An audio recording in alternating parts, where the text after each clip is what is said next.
Meus irmãos, graça, paz e misericórdia sejam sobre todos vocês, sobre todos nós. Os meus irmãos estão nesse momento reunidos para mais um culto doméstico, neste domingo 26 de abril de 2020. Vamos continuar assim até que o Senhor restaure a nossa sorte, até que o Senhor restaure a sorte de Sião e nos dê novamente a oportunidade de reunidos adorarmos como igreja ao seu grande nome. Por ora nós vamos abrir a nossa Bíblia em 1 de Reis, capítulo 18. Nós leremos os versículos 45 e 46 do capítulo 18 e os versículos 1 e 2 do capítulo 19. São 4 versículos. Eu vou ler de novo, vou informar de novo. O texto é primeiro livro dos Reis, capítulo 18, versículo 45, até o capítulo 19, versículo 2. Eu quero que vocês todos me acompanhem. Diz assim o texto sagrado: dentro em pouco, os céus se enegreceram com nuvens e vento, e caiu grande chuva. Acabe subiu ao carro e foi para Jezreel. A mão do Senhor veio sobre Elias, o qual cingiu os lombos e correu adiante de Acabe até a entrada de Jezreel. Acabe fez saber a Jezabel tudo quanto Elias havia feito e como matara todos os profetas à espada. Então Jezabel mandou um mensageiro a Elias a dizer-lhe: façam-me os deuses como lhes aprouver, se amanhã a estas horas não fizer eu a tua vida como fizeste a cada um deles. Esse é o nosso texto. Curve a sua fronte nesse momento, aí no seu próprio lar, no seu instante de culto a Deus, e fale com o Senhor nesse momento. Deus, nós te somos gratos, te buscamos a face, e em tua presença, sempre em tua presença, Senhor, nós te buscamos nesta hora, quebrantamos o nosso coração, suplicamos por esta grande humanidade, que tu tenhas misericórdia dela. Suplicamos a ti, Senhor, pela igreja de Jesus Cristo, mas sempre confiantes e sabendo que tu estás a estabelecer todos os seus planos. Todos eles são perfeitíssimos e que redundarão por fim na glória máxima que se deve ao teu nome. Nós oramos em nome de Jesus Cristo. Amém e amém. Meus irmãos, o capítulo 18, versículo 45, a primeira parte, diz: dentro em pouco os céus se enegreceram com nuvens e vento, e caiu grande chuva torrencial após uma seca prolongada. Eu sei que você está me acompanhando. Foi exatamente nesse ponto que nós deixamos os irmãos. Acabe, que já havia sido avisado para se apressar em sua viagem, para que ele não fosse detido pela chuva, subiu ao carro e foi a Jezreel. Isso está na segunda parte do versículo 45 do capítulo 18. Esta viagem a Jezreel consistia em um trajeto de cerca de 40 ou 50 quilômetros. Acabe deve ter se apressado ao máximo sua carruagem, talvez em uma luta contra o relógio. Ele queria ser o mais rápido possível, mais rápido do que a aproximação das nuvens que escureciam o céu do Carmelo e o céu de Israel. Na sequência, nós temos o versículo 46 do capítulo 18 e os versículos 1 e 2 do capítulo 19, que respectivamente trazem informações sobre Elias, sobre Acabe e sobre Jezabel. Nós vamos nos deter exatamente sobre esses textos. Em primeiro lugar, o que o versículo 46 diz a respeito de Elias, veremos no primeiro momento. No segundo, o que o capítulo 19, versículo 1 nos diz sobre Acabe. No terceiro momento, veremos o que o versículo 2 do capítulo 19 nos diz sobre Jezabel. Pois bem, quando Acabe viajava disparado em sua carruagem, utilizando todos os seus próprios recursos, então, de repente, aparece Elias a pé. Elias primeiro alcança a carruagem do rei, dá até para sentir nesse momento o espanto de Acabe a olhar ao lado e ver o profeta correndo, feito um louco, desesperado. Ele chegou a alcançar a carruagem. Então, na sequência, Acabe vê Elias ultrapassando a carruagem até, indo até mais rápido que a carruagem, desaparecendo no horizonte do alcance dos olhos do rei. Elias pode ter, melhor, Acabe pode ter pensado nesse momento: eu não ganho uma desse profeta. Porque eu sou o rei, tenho em minhas mãos todos os aparatos do Estado e ainda assim nunca estou à frente de Elias, nunca estou um passo à frente desse profeta. Qual é a razão, não é? Imaginemos esta dúvida na mente de Acabe. Por que Elias está sempre à minha frente? Eu tenho à minha disposição todos os aparatos estatais. O escritor sagrado talvez nos dê esta resposta no capítulo 18, versículo 46. Lá disse que a mão do Senhor veio sobre Elias, o qual cingiu os lombos e correu adiante de Acabe até a entrada de Jezreel. Vejam que nós temos duas informações importantes que merecem a devida apreciação. A primeira informação é que a mão do Senhor veio sobre Elias. E aqui, meus irmãos, nós precisamos ficar atentos, porque quando essa expressão, a mão do Senhor, ocorre na Escritura, ela significa quase invariavelmente a manifestação do poder onipotente de Deus.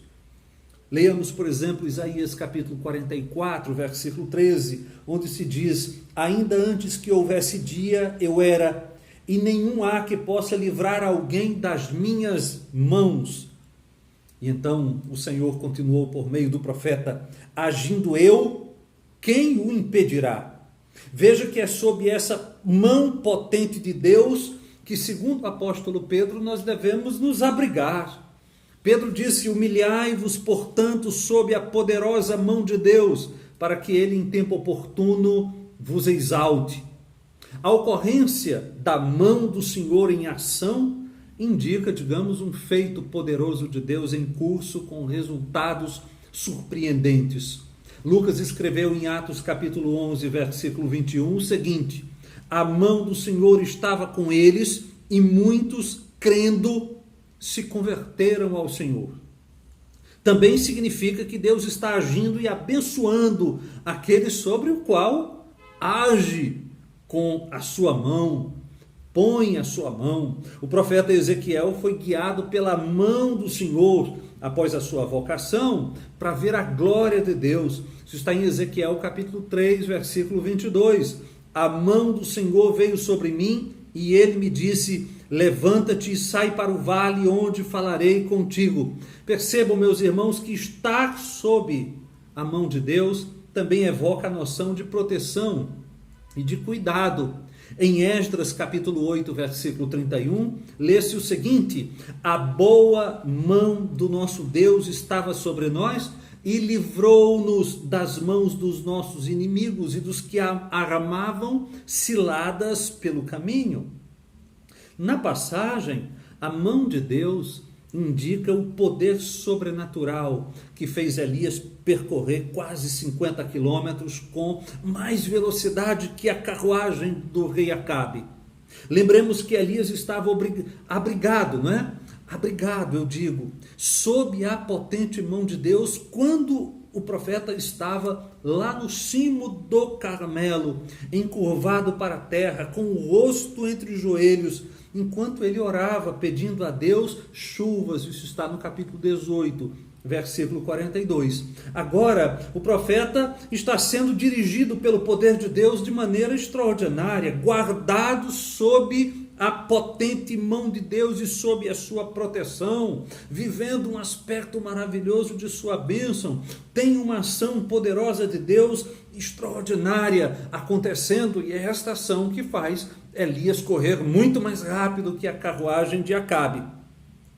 A outra informação ainda do nosso texto, do versículo 46, e é uma informação digna de destaque, é que disse ali que Elias cingiu os lombos e correu. Meus irmãos, cingir os lombos é o ato de pôr um cinto, de pôr um cinto, de amarrar as vestes com o propósito de bem fixá-las. Na época, isso representa uma espécie de preparo necessário para a realização de uma tarefa que exige que se evitem todas as distrações e todos os desembaraços. Em sentido figurado, a expressão ocorre para denotar uma espécie de prontidão e de vigilância. Sempre quando nós vemos na Bíblia, então, esta expressão cingir os lombos, então nós fiquemos atentos, porque ela pode significar, sim, ela pode trazer um sentido de vigilância e de prontidão, como está na parábola do servo vigilante, contada por Jesus e registrada por Lucas, em Lucas capítulo 12, versículos 35 a 38. O texto diz assim: cingido esteja o vosso corpo e acesas as vossas candeias. Sede vós semelhantes a homens que esperam pelo Senhor, ao voltar ele das festas de casamento, para que quando vier e bater a porta, logo lhe abram. Bem-aventurados aqueles servos a quem o Senhor, quando vier, os encontre vigilantes. Em verdade vos afirmo que ele há de cingir-se, dar-lhe lugar à mesa, e aproximando-se os servirá,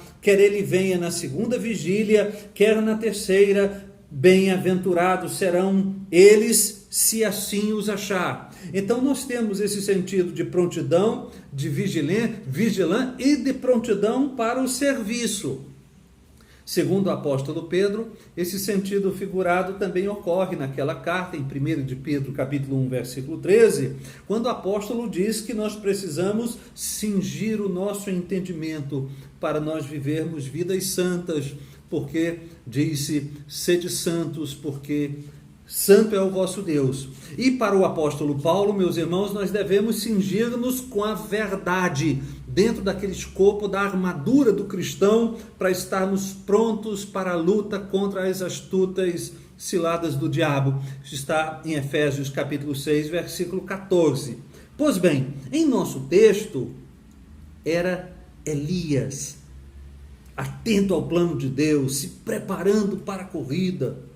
Isso porque a bênção e a direção de Deus, meus irmãos, implicam em prontidão e obediência da nossa parte, e disposição diligente de obedecer aos comandos do Senhor. Sim, a bênção e a direção de Deus não podem significar ou implicar que nós vamos descansar preguiçosos e descuidados.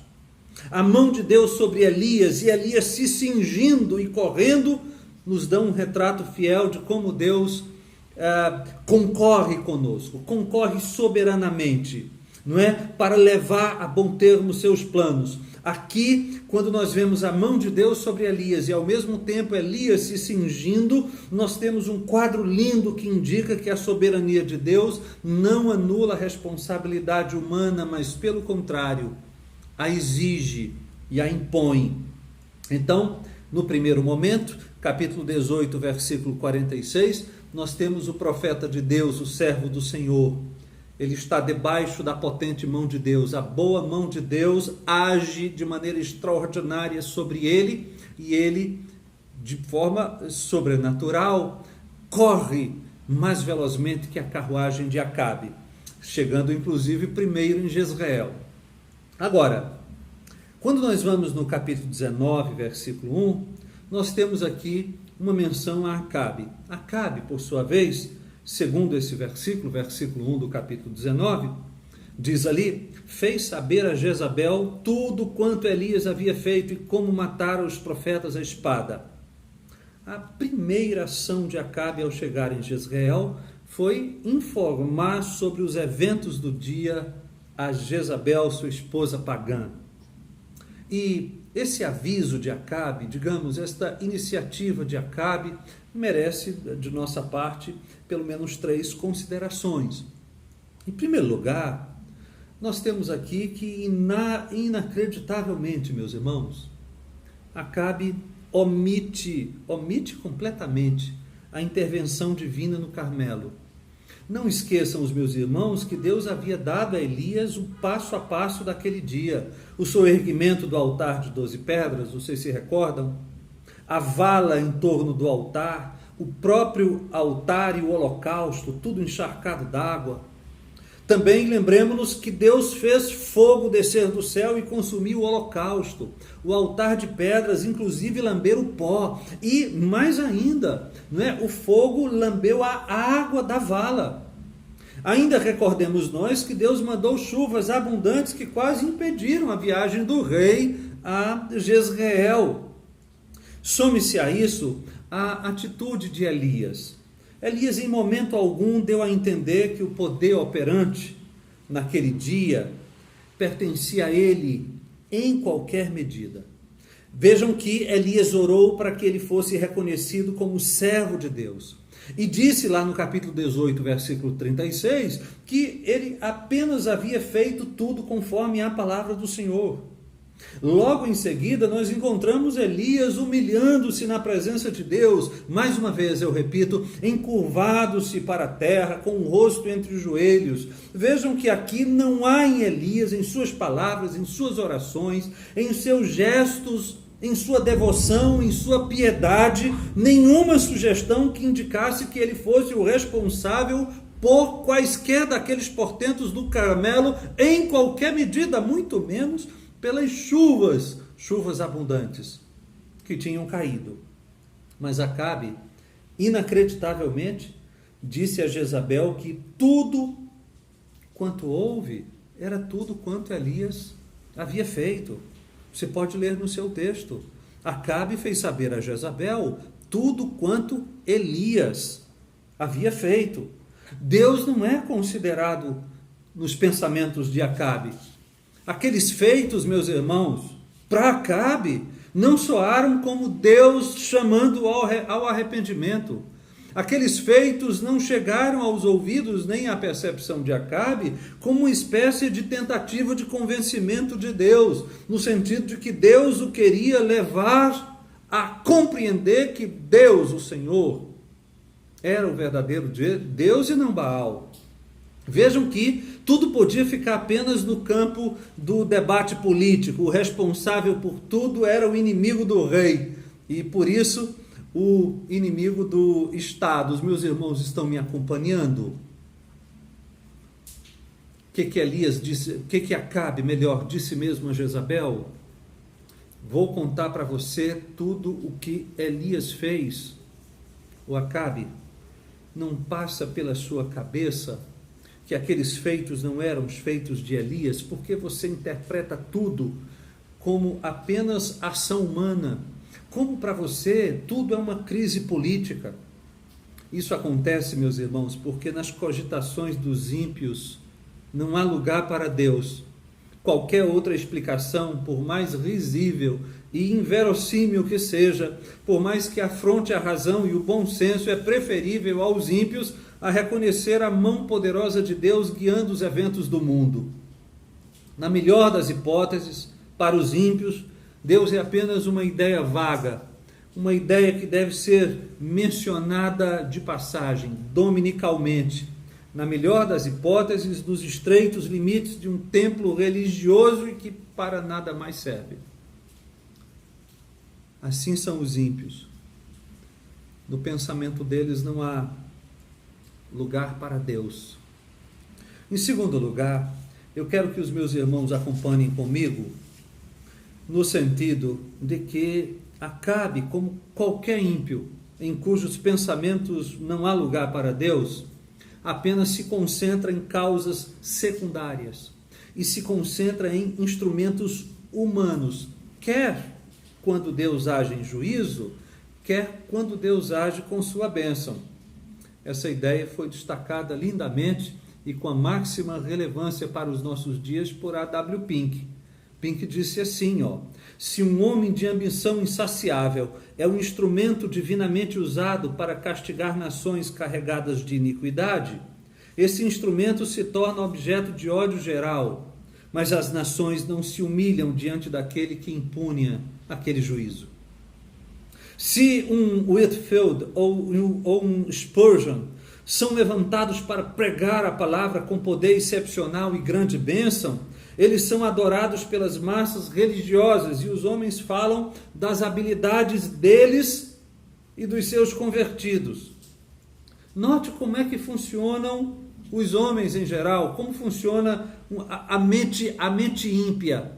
Eles são incapazes porque exatamente não há nos pensamentos deles lugar para Deus. Então eles são incapazes de concentrar os fatos que nos rodeiam na fonte, em Deus.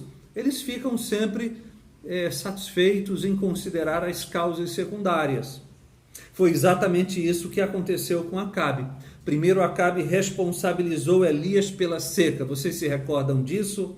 És tu, ó perturbador de Israel.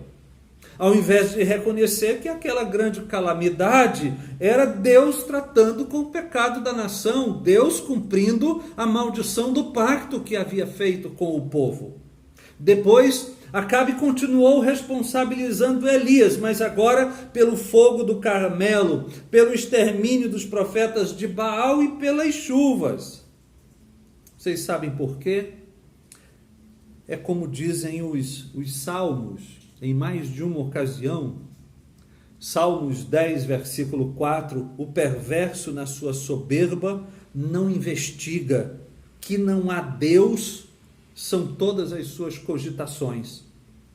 Salmos 14, versículo 1 e 53, versículo 1 também, nós temos basicamente a mesma afirmação. Diz o insensato no seu coração, não há Deus. Então, me acompanhe, por favor. No primeiro momento, Acabe vai dizer a Jezabel o que aconteceu naquele dia. O que foi que aconteceu? Eu preciso contar para você tudo o que Elias fez. No segundo momento, nós precisamos entender a razão disso. Por quê? Não é? Por que acontece? Por que Acabe leva a notícia a Jezabel a respeito dos feitos de Elias e não dos feitos do Senhor?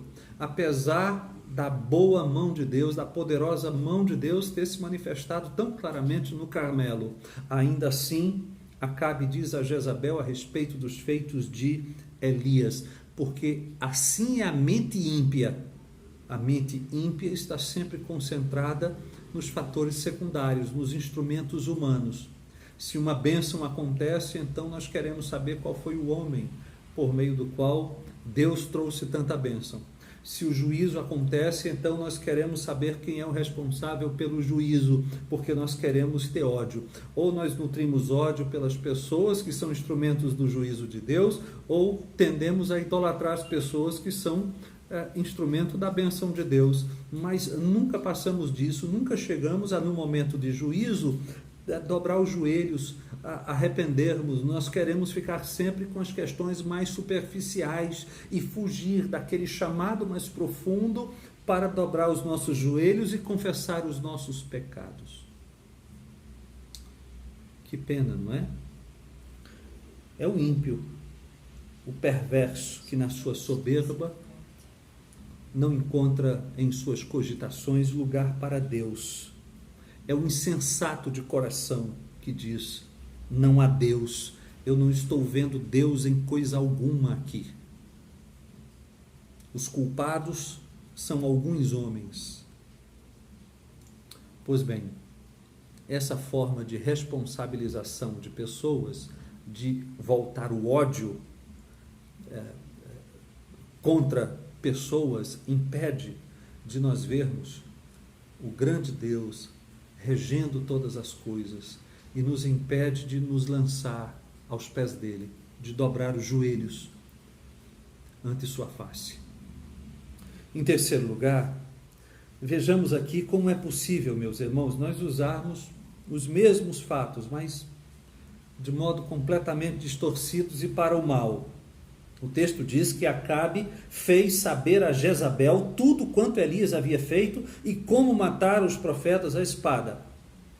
Bom, a princípio nós não temos aqui nenhuma mentira, né? Nem poderíamos dizer que Acabe mentiu. Mas essa ênfase no final do versículo esta ênfase no final do versículo quanto ao destino dos profetas de Baal, ao lado da reação imediata de Jezabel, provavelmente indicam que Acabe se demorou falando sobre aquilo que, fora do contexto, levaria Jezabel a ter mais ódio ainda por Elias. Então, não estamos dizendo que Acabe esteve mentindo para Jezabel, mas nós estamos dizendo que nós podemos usar os fatos, presenciar fatos e, na maneira como nós os repassamos, distorcê-los, provocando o mal. Nós quase podemos ver esse encontro. Acabe não disse coisa do tipo: Jezabel, arrependamo-nos, nos voltemos para o Senhor, que hoje demonstrou claramente que ele sim é Deus e não Baal. Hoje Yahvé nos demonstrou, nós vimos, Deus fez isso para os olhos de toda a nação, você precisava estar lá. Você, se estivesse lá, também se teria convencido que Baal é apenas um ídolo mudo que deve ser abandonado. Acabe, ao contrário, disse à esposa como Elias humilhou os profetas da rainha com ironia ferina e, por fim, convenceu o povo a matá-los, né? Os 450 profetas de Baal. E Acabe deve ter dito a Jezabel como o povo caiu com o rosto em terra em reconhecimento à divindade de Yahvé, rejeitando a Baal como um Deus verdadeiro. E todo esse relato deve ter sido concluído assim, não é? E por fim, Jezabel, você não sabe o que aconteceu. Todos os seus profetas foram mortos. Quem fez isso? Elias fez isso. Note que Acabe não foi levado ao Senhor, nem pela seca, nem pelas chuvas, porque, aprendamos isto agora, nem os juízos de Deus, nem as bênçãos de Deus, sozinhos, transformam um coração a parte daquela operação do Espírito Santo que faz o morto em delitos e pecados viver. Aprendamos isso de uma vez por todas. Agora, me acompanhe no texto, porque o versículo 2, nós temos de seu turno Jezabel. Jezabel tão ímpia quanto Acabe, mas diferente do rei em diversos aspectos, não é? Porque enquanto Acabe era um rei fraco, sim, um rei fraco, Jezabel era implacavelmente dominadora e de um temperamento diabólico, não é? Um temperamento irascível. Ao tomar a notícia do que Elias havia feito, foi isso que Acabe lhe disse, o que Elias havia feito, seu coração mau explodiu em uma ira que só seria aplacada com a morte do seu desafeto. Mas ao invés dela mandar matar o servo do Senhor imediatamente, o versículo 2 do capítulo 19 nos diz que ela mandou um mensageiro Elias a dizer-lhe: façam-me os deuses como lhes aprouver, se amanhã a estas horas não fizer eu a tua vida como fizeste a cada um deles. Veja que Jezabel, explodindo de ira, evoca uma maldição contra si, por todos os deuses, se ela em 24 horas não retaliasse, não desse cabo da vida do profeta Elias, porque ele havia causado, afinal, o extermínio dos seus profetas. Jezabel, meus irmãos, é uma autêntica representante daquele coração que, de tanto resistir a Deus, foi entregue por Deus a si mesmo. Entretanto, um coração assim, tão terrivelmente endurecido, não chega nesse estágio de repente, de uma hora para outra. Eu vou lhe dizer como é que um coração chega nesse ponto, tão brutalmente endurecido, não é? Primeiro, a consciência vai se cauterizando pela constante resistência à convicção. A consciência, no primeiro momento, luta contra as convicções.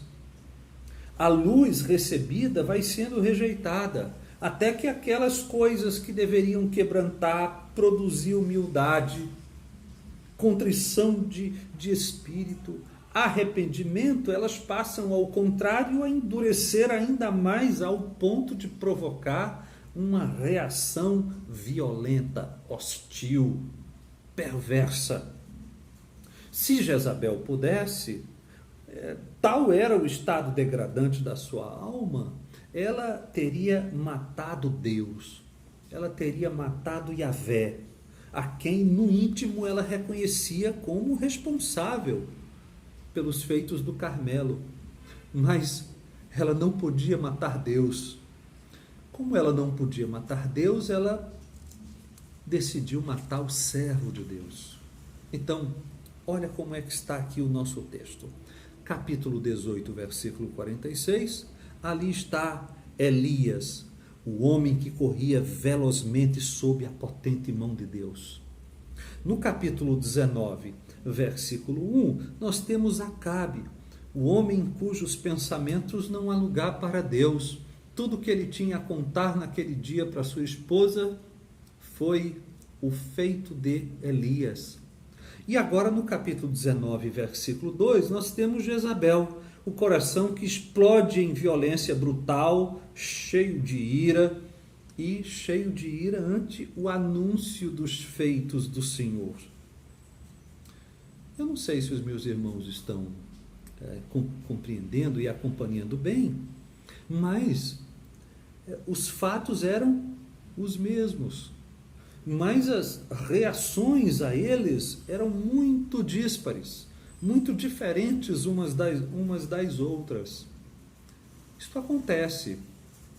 Jesus, certa vez, contou a parábola do fariseu e do publicano, segundo Lucas, capítulo 18, versículo 9, a alguns que confiavam em si mesmos por se considerarem justos e desprezavam os outros. A história foi do seguinte teor. A história conta que 2 homens foram ao templo de Jerusalém para o momento de oração, com o propósito de orar, e os 2 homens eram um fariseu, o outro um publicano. Naquele momento, meus irmãos, antes viram o evangelho. Naquele momento, eu repito, ambos, o fariseu e o publicano, viram o evangelho. E eles viram o evangelho quando o cordeiro foi imolado. Naquele momento, um cordeiro foi imolado no altar do templo de Herodes em Jerusalém. Ambos viram a mesma cena. Viram uma vítima inocente morrendo no lugar de um pecador. A cena era a mesma para o fariseu, a cena era a mesma para o publicano, mas em sua oração, o fariseu disse, em outras palavras, nada disso é para mim. Eu não preciso de nada disso, eu já sou suficientemente bom e eu nem comungo com os maus. Que importância teria para mim esse sacrifício? Aquilo não passava de uma religião, de uma tradição melhor, não é? De um tradicionalismo morto. Foi assim que o fariseu orou. Segundo o texto, ó Deus, graças te dou, porque não sou como os demais homens, roubadores, injustos e adúlteros, nem ainda como este publicano. Jejuo 2 vezes por semana e dou o dízimo de tudo quanto ganho. Isso está em Lucas capítulo 18, versículos 11 e 12. O publicano, por outro lado, ante a mesma cena, concluiu assim, vou parafraseá-lo: isso é para mim, isso é tudo que eu preciso, eu não tenho justiça própria, e eu não tenho justiça própria, e sei disso porque eu me conheço suficientemente. Como é que eu confiaria em mim mesmo para a minha própria salvação? Sim, Senhor, Se uma vítima inocente não assumir a minha culpa, nada me resta além de condenação. Eu mesmo terei de assumi-la. E, nesse sentido, Jesus disse em sua parábola que o publicano orou assim: ó Deus, sê propício a mim, pecador. Isso está em Lucas, capítulo 18, versículo 13. Meus irmãos, quem somos nós? Quem é você? Como é que você reage ao ouvir que não pode salvar a si mesmo? Como é que você reage ao ouvir que não pode sequer concorrer à sua própria salvação? Como você responde ao saber que o Evangelho é o anúncio dos feitos de Deus através de Jesus Cristo e que tudo já está feito? O que você, ante a convocação divina para se arrepender, faz? Como é que você reage quando você ouve que você precisa crer em Jesus e arrepender-se dos seus pecados para a sua salvação? Para alguns, a notícia do Evangelho gera revolta. Eles dizem assim: como podem esses pregadores dizerem, esses crentes dizerem que tudo é pela graça? Como pode falar-se que sou pecador e que não posso contribuir com a minha própria salvação? Que absurda a afirmação que tudo é pela graça de Deus e que não posso contribuir e com obras meritórias, não posso contribuir com as minhas obras para ser justificado e perdoado. Quer saber de uma coisa? Eu tenho ódio dessas pessoas. Agora, para outros, o Evangelho chega como chegou a Lutero, como se os portais do paraíso tivessem sido abertos. E então elas dizem que Deus tão bondoso é esse, que não me deu a condenação que eu merecia. Pelo contrário, Ele me deu o perdão, a salvação, a justificação que eu não merecia. Que grande misericórdia é essa, eles dizem, que inexplicavelmente salvou este pecador. Ó, graça sublime! Ó, bendito Salvador, que por uma razão que não compreendo, salvou este vil pecador. E, por outro lado, eles também dizem: quão formosos são os pés do que anunciam coisas boas. Quão formosos são os pés dos que anunciam Jesus Cristo. Quem é você? Como é que você reage à cena? À cena do Carmelo, o povo se prostrou com o rosto em terra e disse: o Senhor é Deus. O profeta foi ao cimo do monte, esperou as chuvas e depois correu velozmente sob a potente mão de Deus. Acabe não. Tudo que Acabe tinha a dizer a Jezabel dizia respeito aos feitos de Elias. E a Jezabel, tudo que tinha no coração, ela deixou transbordar. Ela tinha ódio pelo servo do Senhor. A cena é a mesma, a história é a mesma, como o Evangelho é o mesmo. E como é que você reage a ele? Que o Senhor abençoe a sua vida, que o Senhor abençoe a você que está talvez ouvindo o Evangelho agora de uma maneira assim mais clara. Que Deus permita que esta mensagem humilde, uma mensagem humilde de quem não tem nenhum tipo de intimidade com câmera, também não quer ter, mas é a mensagem que está chegando até você. Deus abençoe os meus irmãos, Deus abençoe a todos aqueles a quem este vídeo vier a chegar. Nós vamos orar nesse momento. Pai de amor, nós te buscamos nesta hora e eu te suplico por todos quantos vierem a ter contato com este vídeo, pedindo que ele seja um instrumento teu, mas um instrumento teu Senhor, de tal maneira que a glória seja somente do Senhor e que no fim das contas toda a honra seja tributada somente a Ti. Nós oramos em nome de Jesus Cristo. Amém e amém. Meus irmãos, recebam o meu forte abraço. Deus abençoe a todos vocês.